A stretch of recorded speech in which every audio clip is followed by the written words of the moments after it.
ejo twasomye mu kuva 15 kuva ku murongo wa 22 kugeza ku murongo wa 25. Igiti Mose Imana yamweretse akijugunya mu mazi, amazi yaruraga araryoha.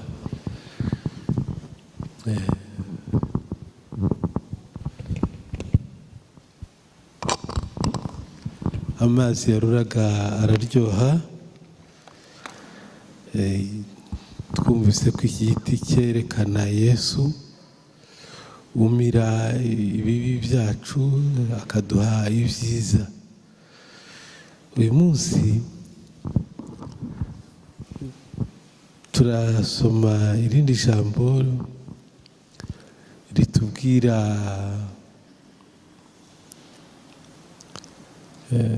ngo tsinda umwanzi akiri kure. Tsinda umwanzi akiri kure. Turasoma mu Migani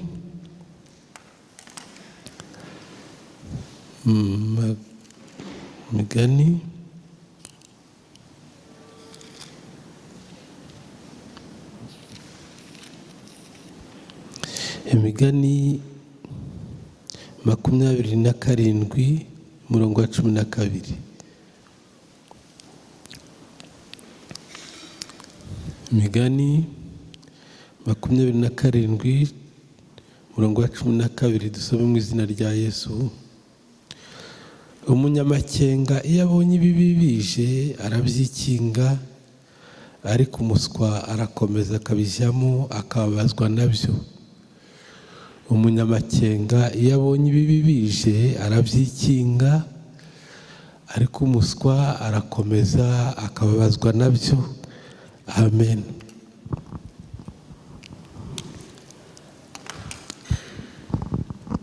Amakenga umuntu agira amurinda ibintu byinshi, kandi kugira amakenga ntibivuga ko uba uri umunyabwoba, ahubwo byerekana ko uri umuntu ureba kure, ugatangira kwitaza ikintu kibi kitarakugeraho. Imodoka ije yihuta,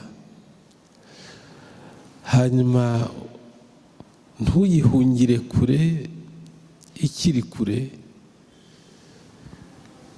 ukayitaza igeze hafi nko muri metero 2-3, ntacyo byakumarira, yakwica. Ariko ugize amakenga ukavuga uti iriya modoka iragenda nabi, reka nyitaze hakiri kare, wayikira. Bibiliya iravuga ngo amakenga azakubere umurinzi. Turindwa n'Imana, ariko Imana iyo ishaka kukurinda iguhana amakenga. Amakenga ni uguteganya.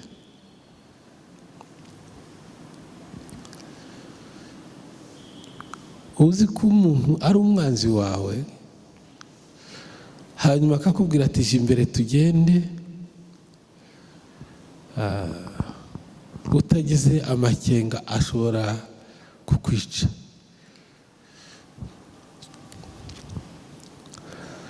Ariko ugize amakenga wamubwira uti sindabo kugenda, hari ibindi ngikora, banza ugende ndagusanga.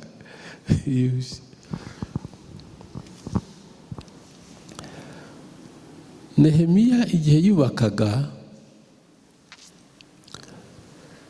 Sanibalati na Tobiya ngo bashatse kumwica,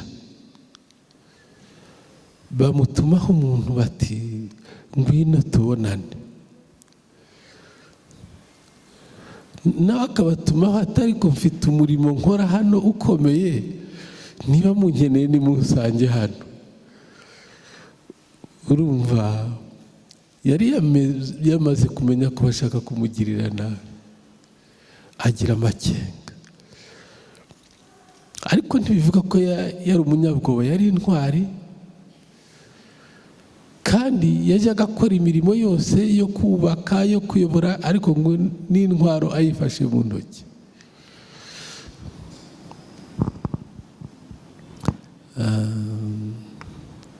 Hari abantu bamwe bajya bavuga ngo umukristo nyawe ngo ntiyaba umusirikare, ngo ntiyaba umupolisi, mbese ntiyarwana n'intambara ngo amene amaraso.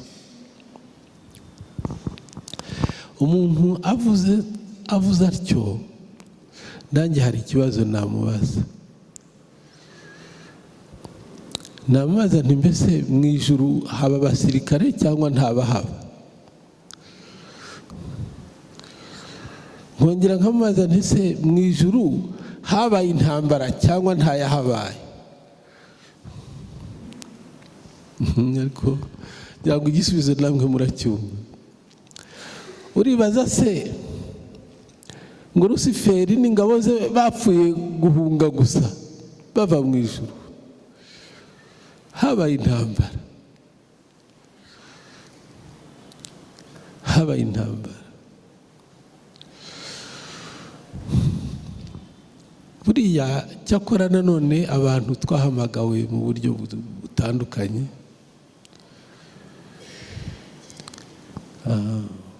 Hari abarwana intambara zo mu mwuka gusa,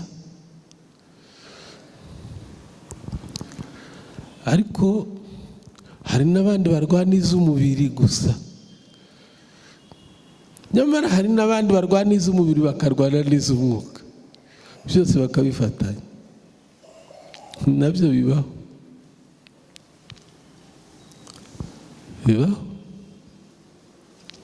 kandi ingero ziriho. None se Dawidi yabwiye Goliyati ati unteranye icumu n'agacuma, ariko jye nguteye mu izina ry'Uwiteka. Aho ni mu mwuka, nyamara atera n'ibuye, aho ni mu mubiri.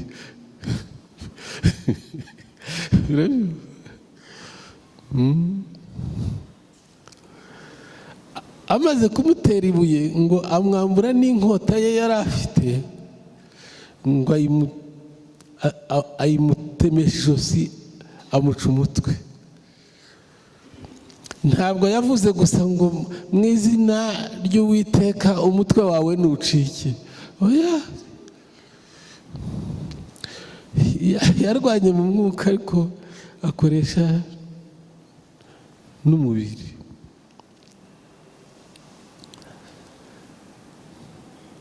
Na Goliyati nako Samusoni, Imana yari yaramuhaye imbaraga z'umwuka zo kurwana kugira ngo arengere ubwoko bwabo, kuko barenganywaga n'Abafilisiti. Ariko akarwanisha imbaraga z'umwuka wera, nyamara agafata n'umusaya we, igufwa ry'umusaya w'indogobe naryo akarirwanisha, hamwe mu mwuka ariko hamwe n'umubiri.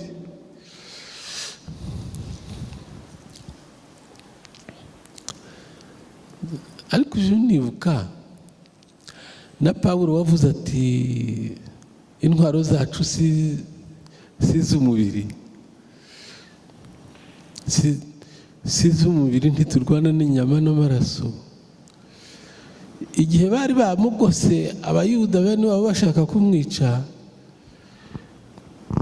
bamugoteye mu muhana, nawe ari imbere, ngo umudugudu ufite inkike.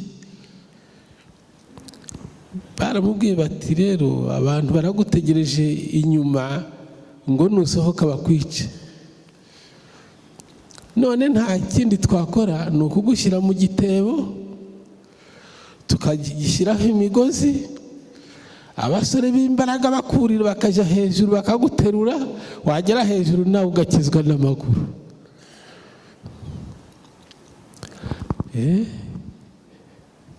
Birumvikana yarasenze, aho ni mu mwuka, ariko igitebo ntabwo cyari kivuye mu ijuru. N'abagiteruye ntabwo ari abamarayika, ni abantu bafite inyama n'amaraso. Ibyo bitekereza neza.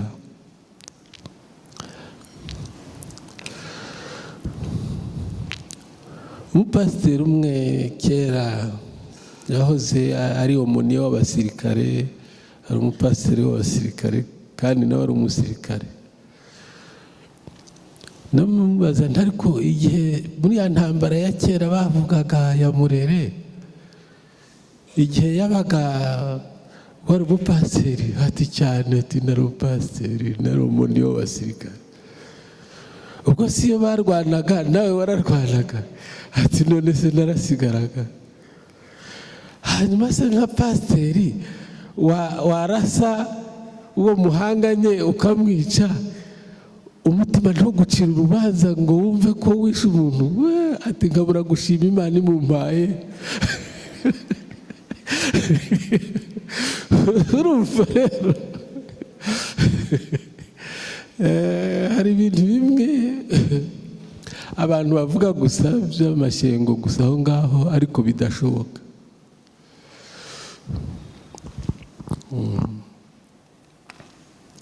Hano havuze ngo umunyamakenga atangira kwitaza ikibi kikiri kure.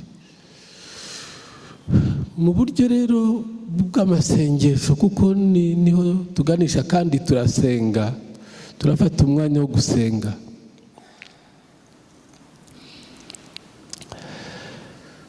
Ni ukuvuga ko bigorana cyane gusengera ikintu cyamaze kukugeraho.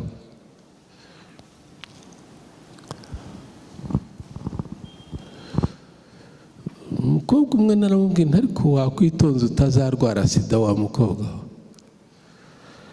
Ati ngo naho nayirwara nasenga ikamvamo mu izina rya Yesu. Wabuze imbaraga zo kwihangana, uzabona imbaraga zo kuyisohora yamaze kwinjira.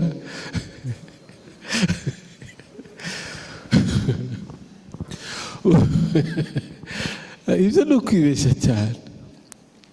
Ubuze imbaraga zo kuyitaza hakiri kare, none yamaze kukwinjirana, uravuga ngo mu izina rya Yesu nigende.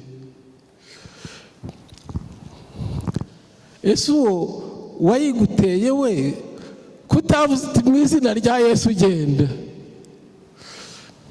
Baramuretse yikorera ibyo akora, ariko none uravuga ngo mu izina rya Yesu.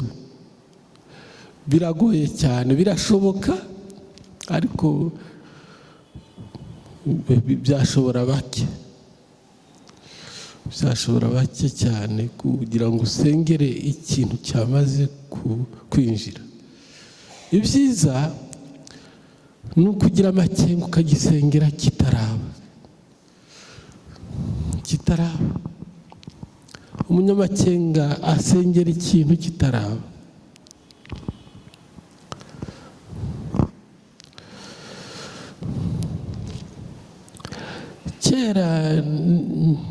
Si kera cyane, ariko nari mu mahanga, baravuga bati intambara yabaye mu Rwanda, intambara y'inkotanyi, bati yabaye. Umuntu umwe arambwira ati ariko, ati yewe, ati abantu, ati mvuye mu Rwanda, ati hari abantu basenga, barasenga pe, ati intambara igomba guhagarara. Ndabwira ntibararushwa n'ubusa, bananiwe gusenga mbere, intambara yatangiye rwamaze kwambikana ngo barasenga. Ese ugira ngo ugisenga bene ayo masengesho, ugira ngo ubusenga nyagusenga n'amatakira ngoye gusa?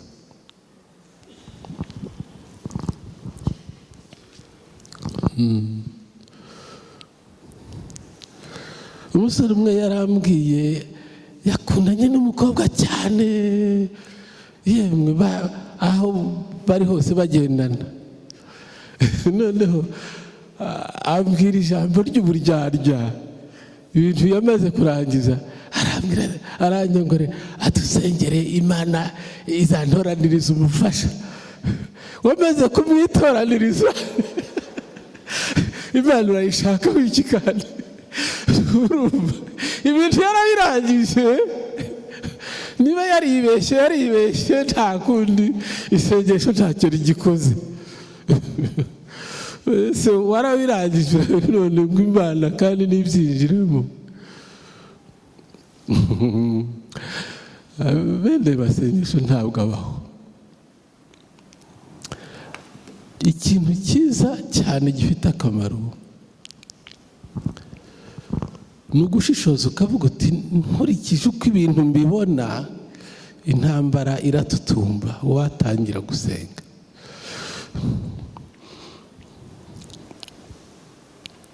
Ikintu cyiza kibaho ni ukuvuga uti aba bana ndabona bashobora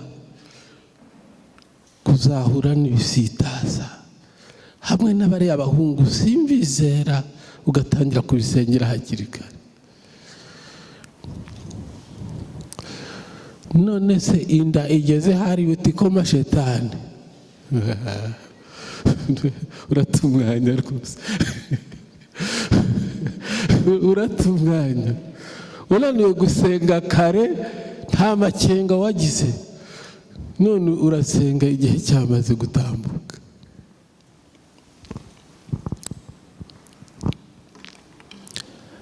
Ibintu ni byinshi cyane twasengera imiryango yacu, igihugu. Hari n'igihe twibanda ku gihugu cyacu gusa ariko ntituvuge ibindi bihugu, ariko ibindi bihugu nabyo bishobora kutubera ibisitaza. Nyamara tubisengeye hakiri kare Imana yakemura ibibazo hakiri kare.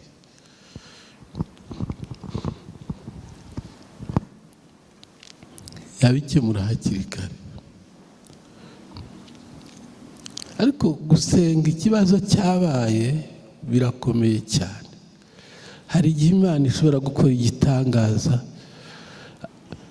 ariko ibitangaza ntibihoraho. Niyo mpamvu byitwa ibitangaza, ntabwo bihoraho, n'imboneka rimwe.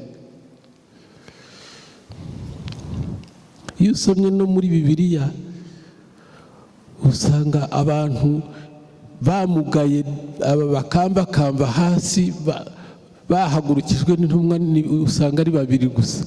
Umwe yahagurukijwe na Petero, undi ahagurutswa na Pawulo. Urumva ni ibintu biboneka by'imboneka rimwe, utavuga gusa ngo urabigenderaho iminsi yose.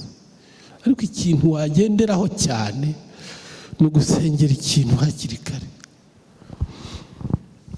Hakiri kare.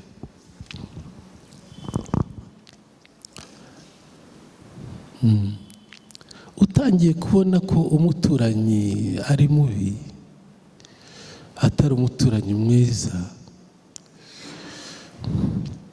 ibyiza ni uko wamurandura akajya ahandi hakiri kare. Ariko numureka agashinga imizi cyane, birashoboka ko uzagerageza kurandura ntaranduke. Bibiliya iravuga ngo, Imana ibwira Yeremiya ngo nshize amagambo yanjye mu kanwa kawe, uzarandure hanyuma ubibe. Ni ukuvuga uzarandura ibibi, ubibe byiza, uzasenye ibibi, wubake ibyiza, uzakubite hasi ibibi, uhagarike ibyiza. Ariko hari igihe ikintu usanga cyaramaze gushinga imizi miremire cyane, kurandura bikakunanira. Nk'uko ubizi, agati iyo imizi ikiri hejuru urakarandura, ariko iyo imizi igeze kure ntabwo wagishikuza ngo bikunde. niyo mpamvu gusengera ikintu mbere ari byo byiza, nibyo byiza, nibyo byiza cyane. kandi n'Imana iyo ubikoze iragushima ikabona ko uri umunyabwenge.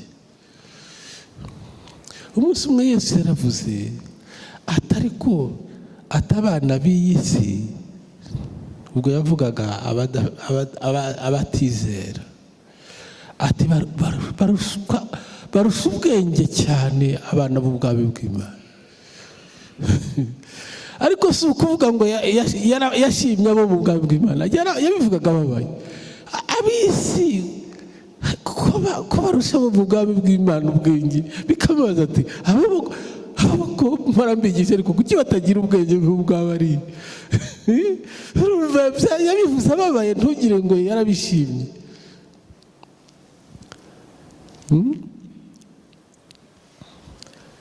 ndababwira ukuri, itorero ryanyu muryamamaje nk'uko MTN na Airtel na Tigo babikora, bwacya abantu buzuye hano. ibintu byabo bazi kubikora, babikora neza, babikora neza pe, babikora neza, bagatanga agashimwe ku bantu. ahantu hose ugasanga barahari, muri televiziyo barahari, mu binyamakuru barahari, mu nzira barahari, mu masoko barahari. ariko Yesu ati abantu bo mu bwami bw'Imana bararangaye.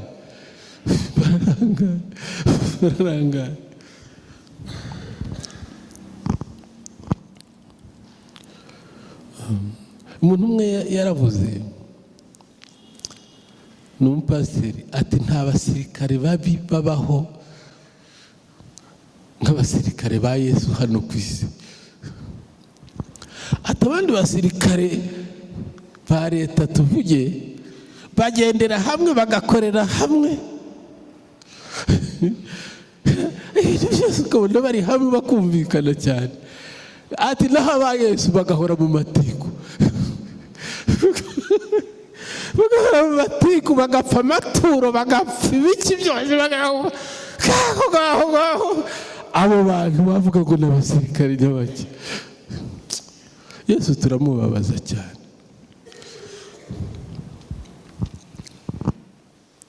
nabajije umuntu wahoze ari umusirikare mu Nkotanyi,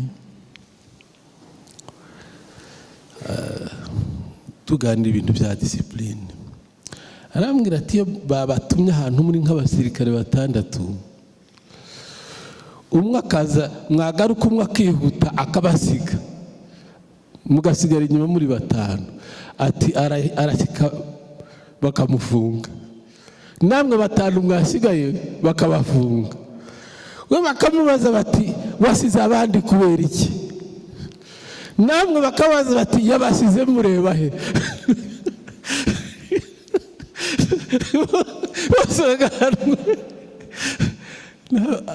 abasirikare bahano mbona ba Yesu hano, sibivuga bo mwijuru, abo mbona hano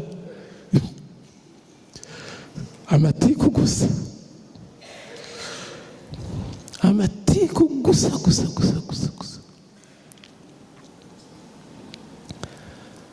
aberekwa ibitabaho, abavuga ibiki n'ibiki. hari n'abagenda, nahoze mubwira pasiteri kare, mubwira ububyutse bwabagaho iriya aho twabaga, amazi atari ku bunebwe bwaje kuza, buti ntigewe buja kuza narabibonye. kuva muri 77 n'8 gutyo ibintu byari bimeze neza cyane. bitangire muri za 80 bagera mu cyumba cy'amasengesho, aho gusenga bagatangira kuganira inka n'ibiki, bakaza gusenga, ibyo gusenga bagiye bavuga amagambo abiri bakisohokera, bata umwanya wo kujya gucyura inkurageze. yewe narabibonaga. Hari n'ibindi namubwiye nirirwa mbivuga. Abo ngo ni abasirikare pe, abo ngo ni abasirikare.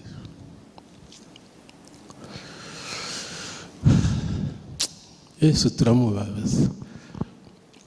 Yesu yarwanye neza, ahagarara neza, aba umusirikare mwiza, arangiza neza umurimo yatumwe. Aravuga ati nkwiye gukora hakiri ku manywa, sinshaka gutakaza n'umunota n'umwe, kuko bugiye kwira ntagishobora gukora. Umwanya wo gukoresha neza, arangiza neza. Imana Data iramushima, iramuzamura, imwicaza iburyo bwayo, imushyira hejuru y'amazina yose, iravuga ngo amavi yose aza gupfukamira. Haleluya. Ariko abasirikare yasize hano n'abanebwe cyane. Ikindi n'abantu badateganya, ujya wibaza ngo guteganya gusa ni uguteganya amafaranga ugashyira muri banki. Ntabwo ariko guteganya konyine. Amafaranga wayarunda muri banki, ukarunda ngo uriteganyiriza, ariko ejo ikibazo utasengeye kikagutungura. Kandi warahawe igihe cyo kukirukana hakiri kare. Umva uko Dawidi yasenze muri Zaburi 35. Aravuga ngo Uwiteka burana n'abamburanya, rwana n'abandwanya. Ariko hose cyane nshaka guhagararira. Aravuga ngo shingura icumu ryawe wimira abangenza. Icumu ry'Imana ni imbaraga z'Umwuka Wera, ni amaraso ya Yesu. Shingura icumu ryawe mu ntagara yawe. Intagara ni ahantu babika icumu. Shingura icumu ryawe mu ntagara yawe, wimire bariya bakiri kure. Haleluya. Bariya mbona bashobora kuzantera umwaka utaha, tangira wimire hakiri kare. Imana ishimwe. Uyu muntu yari umusirikare w'Imana mwiza.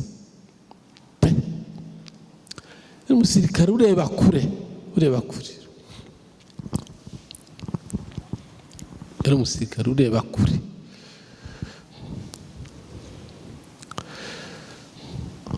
Reba kure.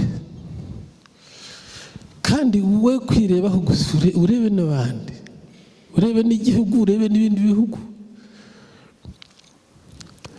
Uribaza ngo icyago giteye u Rwanda cyagusiga?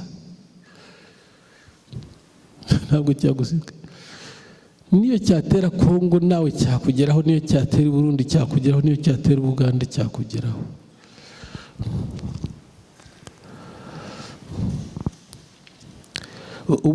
Ubutunzi bwa Amerika bwigeze guhubangana hambere. Murabyibuka igihe cya recession. Abanyafurika nabo barahubangana. Impunzi n'isi zirahubangana ziti Amerika niyo yajyaga iduha pate zone none yabuze. Ibintu byose birahubangana mu isi. Ariko iyo twibuka tugasengera Amerika, ibyo ntibyabaga.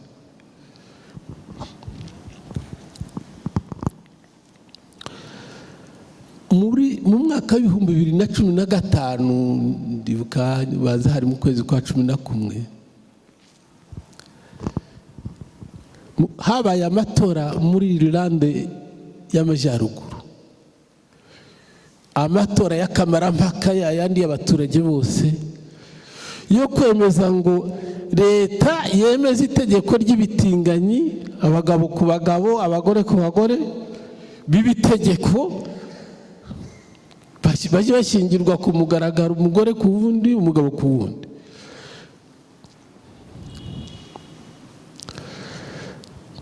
Haba amatora y'akamarampaka.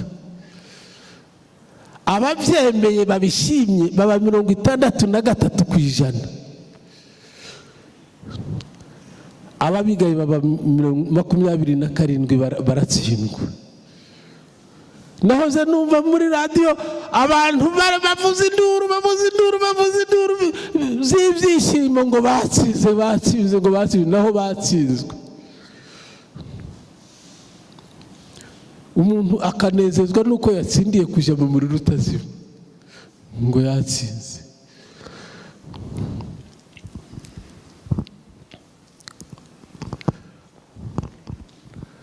Ni nk'umurozi wigisha umwana we kuroga, yamara kumwigisha kuroga bakazaroga umuntu bakamwica, bamara kumwica bakagira umunsi mukuru ngo bishe.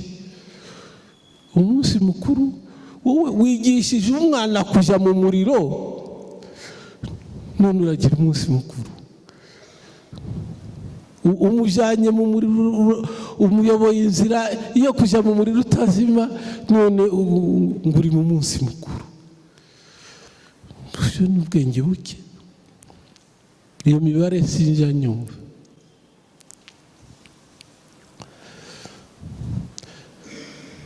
Ariko buriya kiriya kibazo cyabaye muri Irlande y'Amajyaruguru, iyo abantu babisengera hakiri kare bakavuga bati ariko uyu muco dutangiye kubona utangiye gutya, ababisengera Imana yabisenya. Abantu barabyihorera birabakurana. Bukeye babonye bamaze kuba benshi baterega tugire n'amatora y'akamarampaka. Ababyanze birabayobera bati ibintu ntibishoboka. Abandi bati birashoboka. Mu badepite barimo, mu baminisitiri barimo, mu basenateri barimo, ahantu hose mu buyobozi barimo, mu basirikare barimo, mu bapolisi barimo. Uracyabishoboye? Kujya kubisengera byamaze kugera aho ngaho biragoranye cyane. Biragoranye cyane.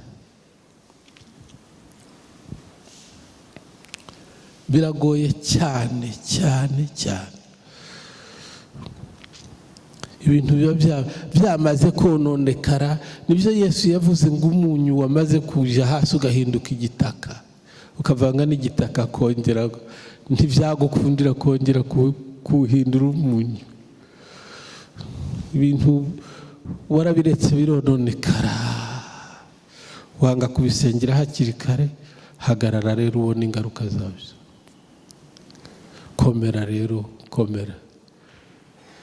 Nturire ariko, nturire, ntiwibeshye ngo urarizwa n'iki, warabiretse bikabako.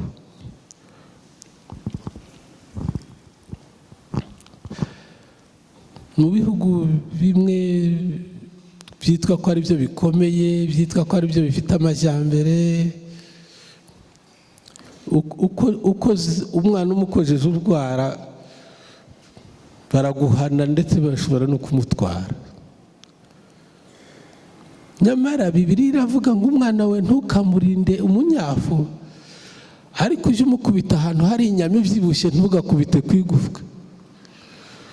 Aho bibageze murahazi, nibyo ngibyo, nibyo mujya mwumva ngo umwana yafashe imbunda ngo arasa abantu, yinjira mu ishuri ngo arasa abantu.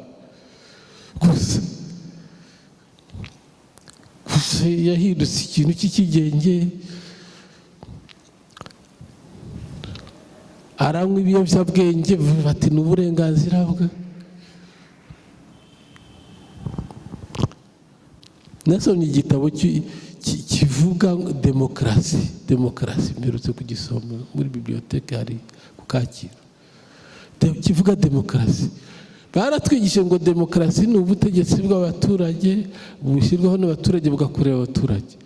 Ngiye kubona mbona hajemo n'ibyo ngo by'uburenganzira, hajemo n'ibyo by'ibitinganyi, kandi ibi bihuriye he na demokarasi? Urumva, iyo ibintu bije gutyo ukabona biragenda bitutumba, ntubisengere. Umenye ngo ururiye abandi ntirukwibagiwe. nawe bizakugeraho. Urwinjiye mu miryango y'abandi, nawe ruzinjira mu muryango wawe.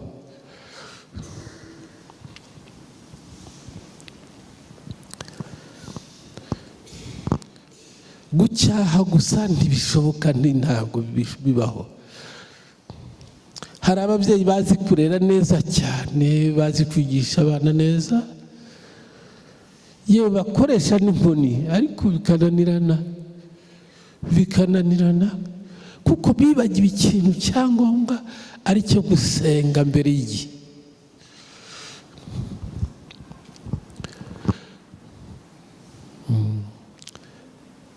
Yesu yaravuze ku itorero rya Philadelphia, ariko natwe tubwirwa, aravuga ngo kuko witondeye ijambo ryo kwihangana kwanjye, nzakurinda ibihe bibi bikomeye bigiye gutera isi yose. Nzabikurinda kuko watangiye kubisengera hakiri kare, ujya ku mavi hakiri kare, isi yose izaterwa n'ibibazo biremereye, ariko wowe nzabikurindiramo. Ntabwo ari ukuvuga ngo izakwica ikujyane mu ijuru, izabikurindiramo. Biye bikubita biguhushe, bigaruke biguhushe, bikubite hariya, bize bibihorera, bimeze nka serwakira, bitambuka inzu yawe, bifata ayandi mazu, kuko wabisengeye hakiri kare. Duhaguruke dusenge. Niba ufite amatwi yumva, wumve. Ejo twaganiye amagambo aryoshye meza, ibyo Yesu yadukoreye n'ibyo adukorera. Uyu munsi Imana yashatse ko twumva amagambo atubwira ko ibihe byose atari uguseka. Ikibazo ugomba kugifata uko kiri. Hari ibintu turi mu bihe, ibintu ugomba kubisengera, tukabisengera hakiri kare.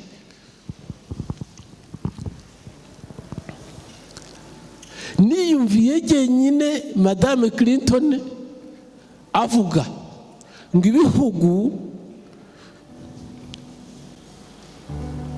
ibihugu bitazemera homosexuality, ibitinganye, ngo tuzabifatira ibihano. Yari secrétaire d'État.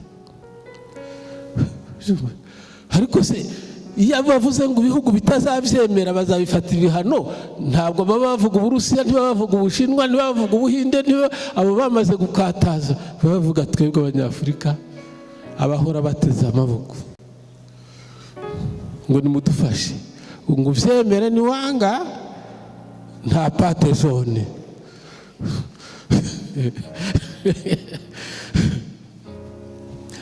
Urumva? Turafunga. Nitutabisengera hakiri kare, muzareba aho bazatugeza.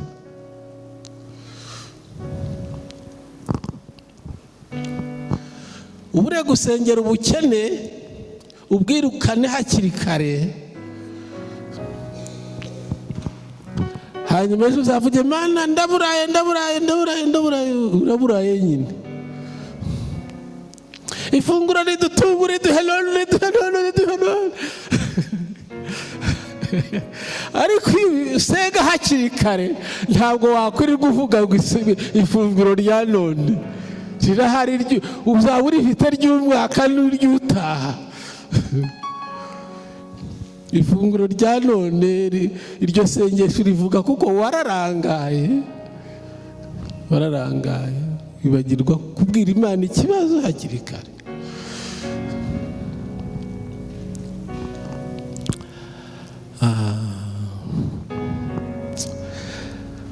Reka tubanze dusabe Imana imbabazi bw'uburangare dukunda kugira no gukoresha igihe nabi, ugasanga umwanya muremure tumaze kuri televiziyo, kandi mureka mbabwire ikintu uburangare ukuntu ari bubi.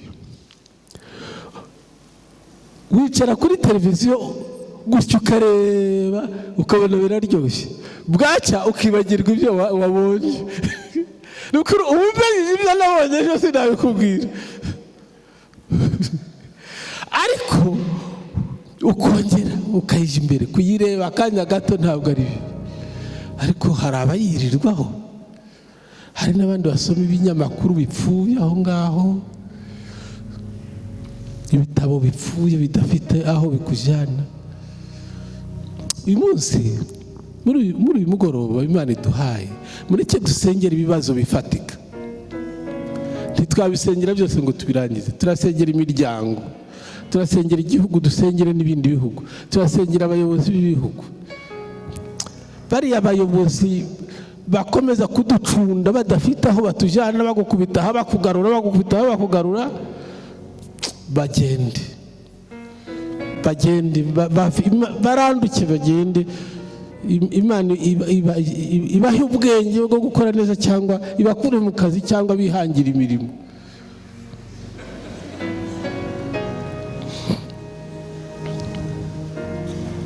Ariko uzi umuntu ubwira ikibazo kikuremereye atuzaze ejo, kandi yagomba kugikemura aho ngaho. Ejo wagaruka atigenda nzaza, ataryo utuye ukahamubwira, ugategereza amaso agahera mu kirere. Abo ngabo nitutabasengera hakiri kare bakagwira bakaba 90%, ubu wenda baracyari 30%, muzabonaho icyo bazadukorera.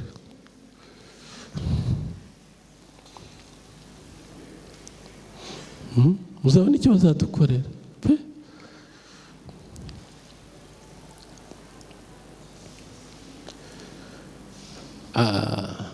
Ariko uzi umuyobozi ubwira ikibazo. Kera umwe narakimubwiye, noneho mbona arica amatwi, ariko mbona icyo ashaka. Nanjye mu mutwe nkavuga ntariko icyo ushaka ndakibona, ariko nkiguhaye sizakubwira ngo ukizwe. Wambwira uti wabaje ugakizwa. Noneho rero ndagenda ndamubisa, ndigenda ngeze agira ngo sinamenye icyo yashakaga, akingura idirishya ry'ibiro, arampamagara ariko yongorera, ugomba kumenya. Nk'igipyisi nyine kiraho.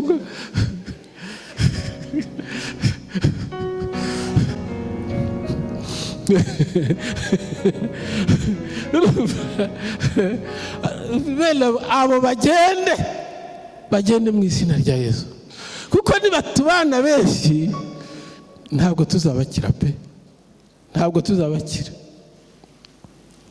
Nibatubana benshi uzaje ujya mu muhanda gusa wigendera, umuntu atizana, bisa naho udafite uburenganzira bwo kugenda mu muhanda. Kandi ibyo hari ibihugu byabayemo murabizi. Ntugera kuri duwane batizana, aho ugeze hose batizana. Ubwo se twakira dute? Twakizwa n'iki? Tubanze twisengere, kuko dusaba Imana imbabazi, twataye umwanya cyane. Ibintu biragenda biba bibi.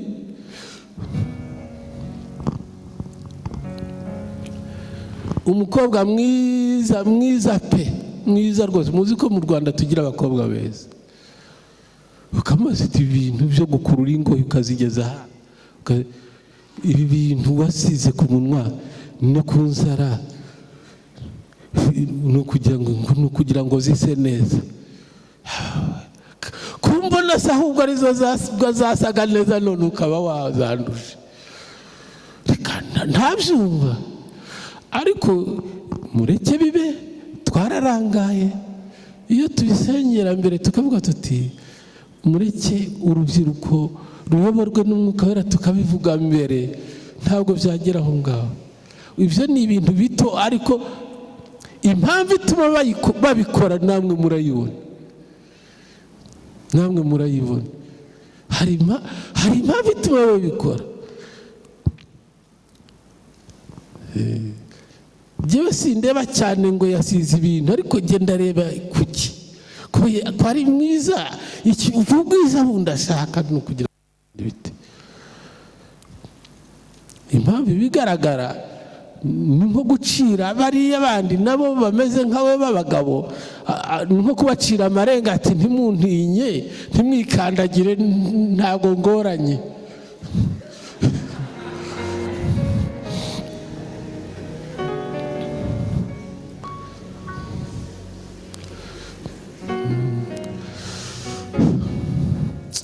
Dusaba Imana imbabazi. Mana, tubabarire ibyaha byacu n'uburangare bwinshi. Waravuze ngo tujye dusenga ubudasiba, ntitubikora turarangara cyane. Ibibazo bikagenda byiyongera mu miryango yacu no mu gihugu cyacu no mu bindi bihugu kubera ubunebwe no kudasenga no kutakumvira. Utubabarire kubw'ubuntu bwawe, udusukemo imbaraga z'Umwuka Wera,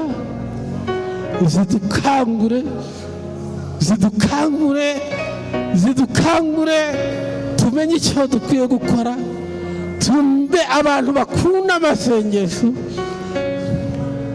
tube abantu bitangira gusenga. Urakoze Mana, mu izina rya Yesu Kristo, amen. Ibintu bijya gupfa, abantu bahimbye icyama cy'abanyamasengesho ngo abandi ntibasenga, ngo dufite ngo abanyamasengesho. Ese wowe usigariye iki? Wowe wabaye we? Urumva abantu 2-3 ngo bariya ngo nibo banyamasengesho, ngo abandi ngo ntitubizi. Umaze imyaka 20 utaramenya gusenga, imyaka 20 mu gakiza. Uti ntabwo sinirwa nsenga, mfite abanyamasengesho hariya. Ibyo bintu ariko dusengeye hamwe twese bigira imbaraga cyane, ziruta izabariya 2-3.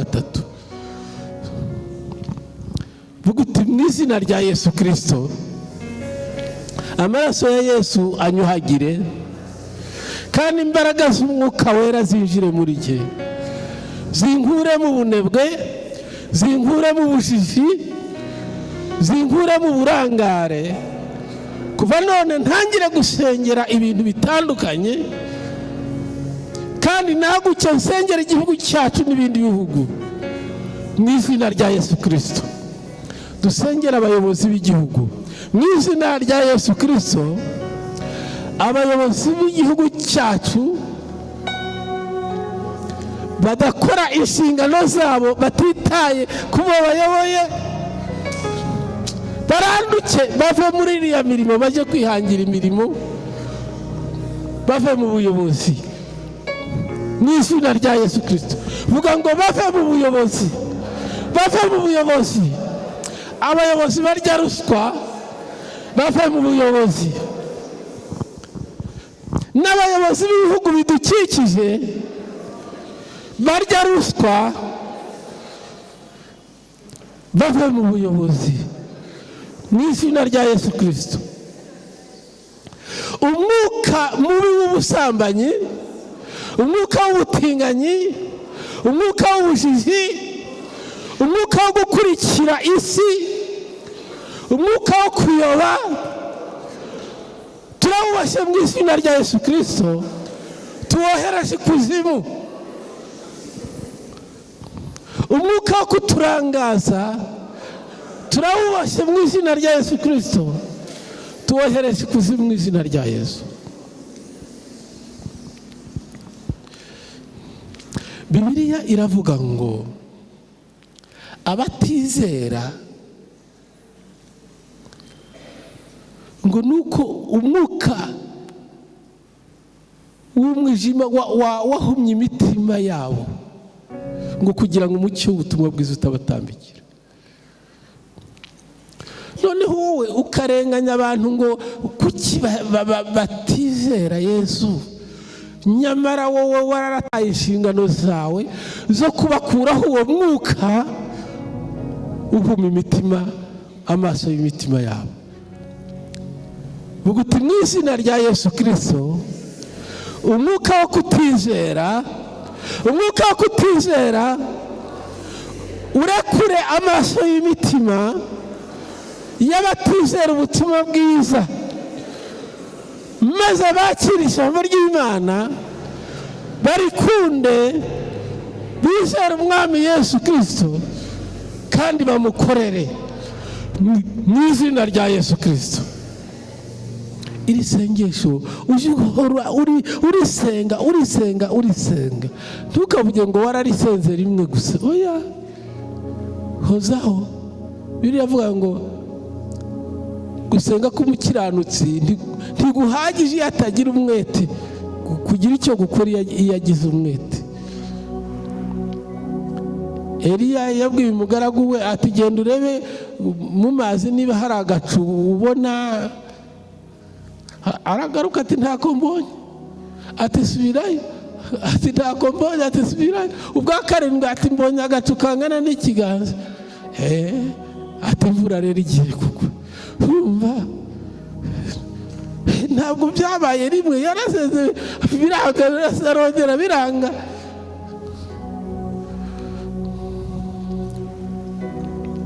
Hari ahantu nasomye ku itorero rimwe muri Uganda, naratambukaga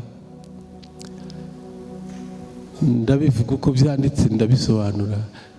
Uwo mupasiteri nyiri igitorero yaravuze ngo pray, yaravuze ngo push until something happens.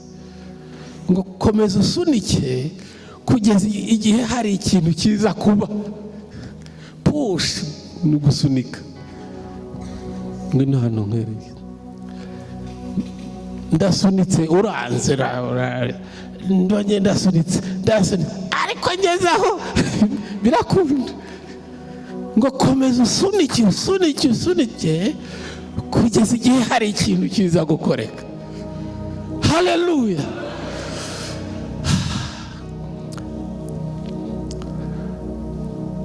Mureke dushima Imana. Ijambo ry'Imana riba rituyobora ngo noneho dutangire tubikore, si ukuvuga ngo birangiriye aha. Rambura amaboko ushima Imana. Turagushimiye Imana ishobora byose kubw'ijambo ryawe ritubwiye ko dukwiye gusengera ibintu hakiri kare, aho kugira ngo turwane intambara yamaze kutwinjirana, dutangire kuyimira ikiri kure. Ngaho ukuboko kwawe kwimira ibibi byitugatugira kutugeraho, bigende bimanuke kuzimu kandi bitsindwe mu izina rya Yesu Kristo. Amen.